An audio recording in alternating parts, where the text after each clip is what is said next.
বন্ধুরা, আমাদের সমাজে বেশিরভাগ মানুষ এমন আছেন যারা সবসময় ভবিষ্যৎকে নিয়ে দুশ্চিন্তা করে।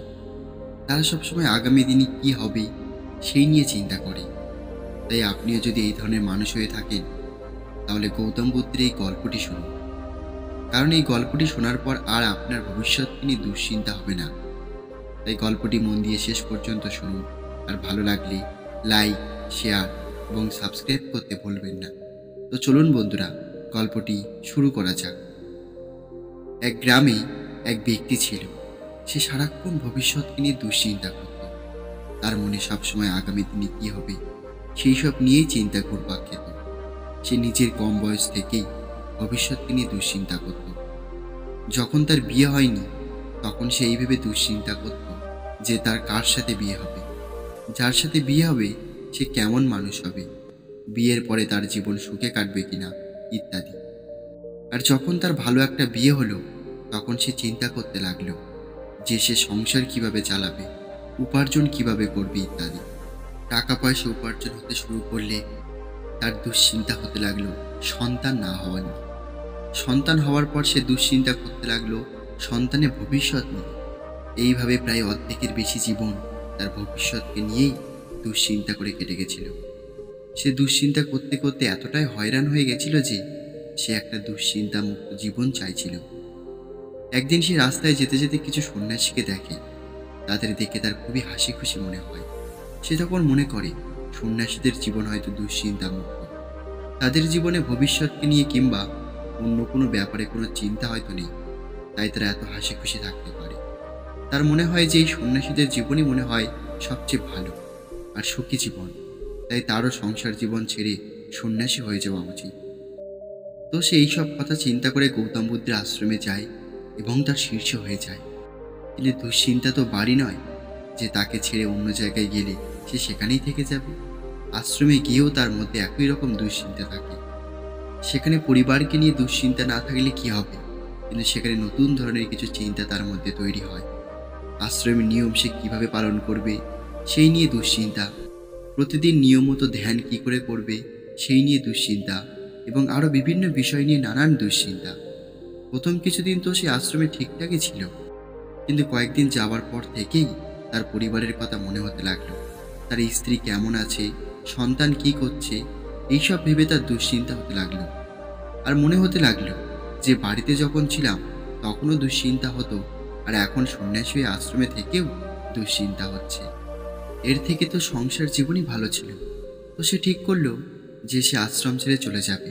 কিন্তু যাওয়ার আগে সে একবার গৌতম বুদ্ধের কাছে গেল আর তাকে বলল, হে গুরুদেব, আমি সংসার জীবনে থাকাকালীন ভবিষ্যৎ নিয়ে খুবই দুশ্চিন্তাগ্রস্ত ছিলাম। সেই দুশ্চিন্তা দূর করার জন্য আমি এই আশ্রমে এসেছিলাম, কিন্তু এখানেও আমার এই একই রকমের দুশ্চিন্তা হচ্ছে। সেই জন্য আমি আশ্রম ছেড়ে আবার বাড়িতে চলে যাচ্ছি। তখন বুদ্ধ বললেন, ঠিক আছে, তুমি যাও, কিন্তু যাবার আগে অন্তত নিজের দুশ্চিন্তাকে তো এখানে রেখে যাও। দুশ্চিন্তাকে সঙ্গে করে নিয়ে যদি আবার নিজের বাড়িতে ফিরে যাবে, তাহলে এখানে আসার মানে কি থাকলো? ব্যক্তিটি বলল, গুরুদেব, এটা কি সম্ভব? দুশ্চিন্তাকে ছাড়া কি সত্যিই সম্ভব? তখন গৌতম বুদ্ধ বললেন, হ্যাঁ সম্ভব। ব্যক্তিটি বলল, তাহলে কি করে সম্ভব, সেই রাস্তা আমাকে বলে দিন। তখন বুদ্ধ বললেন, রাস্তা তোমাকে বলবো, কিন্তু তার আগে তুমি একটা কাজ করো। তুমি যাও আর এমন একজন মানুষকে খুঁজে নিয়ে এসো যার জীবনে কোনো দুশ্চিন্তা নেই। তো এই কথা শুনে সেই ব্যক্তি খুব খুশি হলো, আর সে সেই মানুষের খোঁজে বেরিয়ে গেল যার জীবনে কোনো দুশ্চিন্তা নেই। সে নগরের পর নগর, গ্রামের পর গ্রাম ঘুরল, কিন্তু এমন একজন মানুষকেও পেল না যার জীবনে কোনো দুশ্চিন্তা নেই। সে যখনই কাউকে তার জীবনে দুশ্চিন্তা আছে কিনা সেটা জিজ্ঞাসা করে, সেই ব্যক্তি তাকে নিজের জীবনের বিভিন্ন দুশ্চিন্তার কথা বলে দেন। তারা এমনভাবে নিজের জীবনের দুশ্চিন্তার কথা বলে যেন তার জীবনে যত দুশ্চিন্তা আছে সেটা অন্য কারোর জীবনে নেই। প্রত্যেকেই নিজের জীবনে থাকা দুশ্চিন্তাগুলোকে সবচেয়ে বড় দুশ্চিন্তার নাম দেয়। সেই ব্যক্তি এমন একজনকেও খুঁজে পায় না যার জীবনে কোনো দুশ্চিন্তা নেই। তো এইভাবেই খুঁজতে খুঁজতে একটা গ্রামের একজন বয়স্ক লোক তাকে বলে, এই পৃথিবীতে একমাত্র এমন একজন মানুষ আছে যার জীবনে কোনো দুশ্চিন্তা নেই, সে হলো মাতাল। তুমি একজন মাতালকে খোঁজো, তাহলে তুমি তোমার দরকারের মানুষকে খুঁজে পেয়ে যাবে। তো সেই ব্যক্তি একজন মাতালকে খুঁজে বের করলো আর তাকে জিজ্ঞাসা করলো যে তার জীবনে কোনো দুশ্চিন্তা আছে কিনা। মাতাল টলমলো করতে করতে বলল, দুশ্চিন্তা? সেটা কি জিনিস? এই শুনে সেই ব্যক্তি খুব খুশি হলো। সে ভাবল সে যাকে খুঁজছে তাকে সে পেয়ে গেছে। তো সে মাতালকে তার সাথে যাওয়ার জন্য বলল।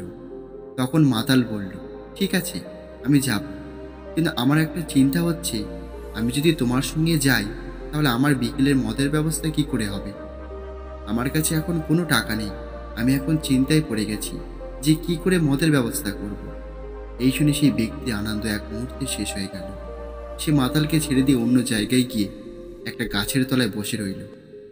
কিছুক্ষণ পরে তার কাছে একটা ছোট্ট বাচ্চা এসে তাকে জিজ্ঞাসা করল, আপনার কাছে কিছু খাবার আছে? ব্যক্তিটি বাচ্চাকে বলল, তুমি এত ছোট একটা বাচ্চা, তোমার জীবনেও দুশ্চিন্তা রয়েছে। বাচ্চাটা উত্তর দিল, আমার জীবনে কোনো দুশ্চিন্তা নেই, আমার তো শুধু খিদে রয়েছে। আপনার কাছে কি আমাকে দেওয়ার মতো কিছু খাবার আছে? তখন ব্যক্তিটি এটা শুনে তার ঝোলা থেকে কিছু খাবার সেই বাচ্চাটাকে দিল। বাচ্চাটা সেই খাবারকে আনন্দের সঙ্গে সেখান থেকে চলে গেল। তো সন্ধ্যাবেলায় সেই ব্যক্তি আশ্রমে ফিরে এসে গৌতম বুদ্ধকে বলল, হে বুদ্ধ, আমি অনেক খুঁজলাম, কিন্তু এমন একজনকেও পেলাম না যার জীবনে কোনো দুশ্চিন্তা নেই। কারোর জীবনে কাজ নিয়ে চিন্তা, তো কারোর জীবনে প্রেম নিয়ে চিন্তা, কারোর জীবনে পরিবারকে নিয়ে চিন্তা, তো কারোর জীবনে সফল হতে পারা নিয়ে চিন্তা। প্রত্যেকের জীবনে কিছু না কিছু দুশ্চিন্তা আছেই। আমি বুঝে গেছি যে এই দুশ্চিন্তা থেকে মুক্ত হবার কোনো উপায় নেই। তখন মহাত্মা বুদ্ধ বললেন, উপায় আছে। এই বলে তিনি কয়েকটি ভিজে কাঠ নিয়ে সেই ব্যক্তিকে দিলেন, দিয়ে বললেন, এতে আগুন লাগাও। ব্যক্তি বলল, এই কাঠগুলো তো ভিজে, এতে আগুন কি করে লাগবে? বুদ্ধ বললেন, ধরো তোমার এখন আগুন লাগানোর খুব প্রয়োজন, তাহলে তুমি এখন কি করবে? তুমি কি এই কাঠগুলো কেন ভিজে সেই নিয়ে দুশ্চিন্তা করে বসে থাকবে? দুশ্চিন্তা করলে কি এই কাঠগুলোতে আগুন লেগে যাবে, নাকি চিন্তা করার বদলে একটু চিন্তন করবে আর অন্য কিছু শুকনো কাঠ খুঁজে এনে তাতে আগুন জ্বালাবে? কোনটা করলে তোমার আগুন জ্বালানোর প্রয়োজনটা মিটবে? ব্যক্তিটি বলল, আপনি ঠিক বলেছেন, কিন্তু জীবনের প্রতিটা ব্যাপারে এই দুশ্চিন্তা কেন আসে? তখন বুদ্ধ বললেন, চিন্তা বাইরে থেকে আসে না, চিন্তা তোমার ভেতরেই উৎপন্ন হয়। আর যেখানে দুশ্চিন্তার সৃষ্টি হয় সেখানে কাজ ঠিকমতো হয় না, কাজের সফলতা আসে না। আর কাজের সফলতা না আসলে সেটা নিয়ে নতুন একটা দুশ্চিন্তা উৎপন্ন হয়, আর একটার পর একটা দুশ্চিন্তা এভাবেই সৃষ্টি হতেই থাকে। ব্যক্তিটি বলল, কিন্তু আমাদের জীবনে যদি সব ঠিকঠাক থাকে তাহলে তো দুশ্চিন্তা সৃষ্টিই হবে না। এই কাঠগুলো যদি কখনোই নাই ভেজে, তাহলে তো আমি কিভাবে আগুন জ্বালাবো সেটা ভাবতেই হবে না। তার মানে তো দুশ্চিন্তা বাইরে ঘটনার উপরেই নির্ভর করছে। বুদ্ধ বললেন, তুমি যদি মনে করো সবসময় তুমি শুকনো কাঠই হাতের সামনে পাবে, তাহলে তোমার এই ইচ্ছে কখনোই পূর্ণ হবে না। সমস্যা তৈরি হওয়াকে তুমি আটকাতে পারবে না। তুমি কেন, তুমি আমি আমরা কেউই আটকাতে পারবো না, কিন্তু সমস্যা আসার আগেই সেটাকে নিয়ে দুশ্চিন্তা করাকে আমরা চাইলে আটকাতে পারবো। আর সমস্যা যখন আসবে তখনও দুশ্চিন্তা না করে আমরা যদি সেটাকে শুধু একটা সমস্যা হিসাবে দেখি আর দুশ্চিন্তা করে বসে থাকার বদলে শুধু সেই সমস্যার সমাধান কিভাবে হবে সেটা খুঁজে বার করি, তাহলেই কিন্তু আমাদের জীবন অনেকটা সহজ হয়ে যাবে। জীবনে কিছু সমস্যা একা একাই আসে, সেগুলোকে আমরা আটকাতে পারি না, কিন্তু বেশিরভাগ সমস্যা আমরা নিজের মনের মধ্যে কাল্পনিকভাবেই চিন্তা করে বসি। কালকে কি হবে, এটা হলে কি হবে, ওটা না পেলে কি হবে। এইসব কাল্পনিক সমস্যা যেগুলো আদৌ ঘটবে কিনা আমরা জানি না, কিন্তু সেগুলোকে চিন্তা করে বর্তমানের কাজকে বিঘ্নিত করি। আর বর্তমানের কাজ বিঘ্নিত হওয়ার জন্য আমাদের সামনে আরও বেশি করে সমস্যা তৈরি হয়। ব্যক্তিটি বলল, আপনি ঠিক বলেছেন গুরুদেব, আমি রাস্তায় একটা বাচ্চাকে দেখতে পেয়েছিলাম যে তার খিদেকে শুধু একটা সমস্যা হিসেবে দেখেছিল, দুশ্চিন্তা হিসেবে নয়।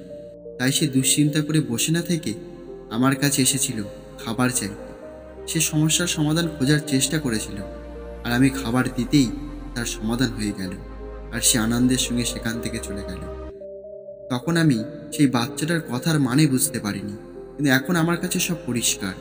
আমি বুঝতে পেরেছি যে ভবিষ্যৎ নিয়ে কল্পনা করে দুশ্চিন্তা করে কোনো লাভ নেই, এতে বর্তমানের কাজ খারাপ হয় আর তার বাজে প্রভাব ভবিষ্যতেই পড়ে। তাই আমাদের পূর্ণ একাগ্রতার সঙ্গে বর্তমানে থাকা উচিত, আর মন দিয়ে বর্তমানে যেটা করছি সেটা করা উচিত। আর যখন আমাদের সামনে কোনো সমস্যা আসবে সেটাকে দুশ্চিন্তা হিসেবে না দেখে সেটাকে শুধু একটা সমস্যা হিসেবে দেখা উচিত এবং তার সমাধান খোঁজার চেষ্টা করা উচিত।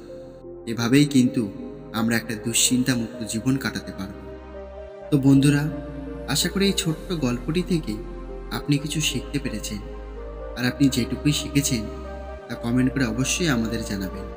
আর গল্পটি ভালো লাগলে লাইক, শেয়ার এবং সাবস্ক্রাইব করতে ভুলবেন না। আর গল্পটি শেষ পর্যন্ত শোনার জন্য আপনাদের অসংখ্য ধন্যবাদ জানাই।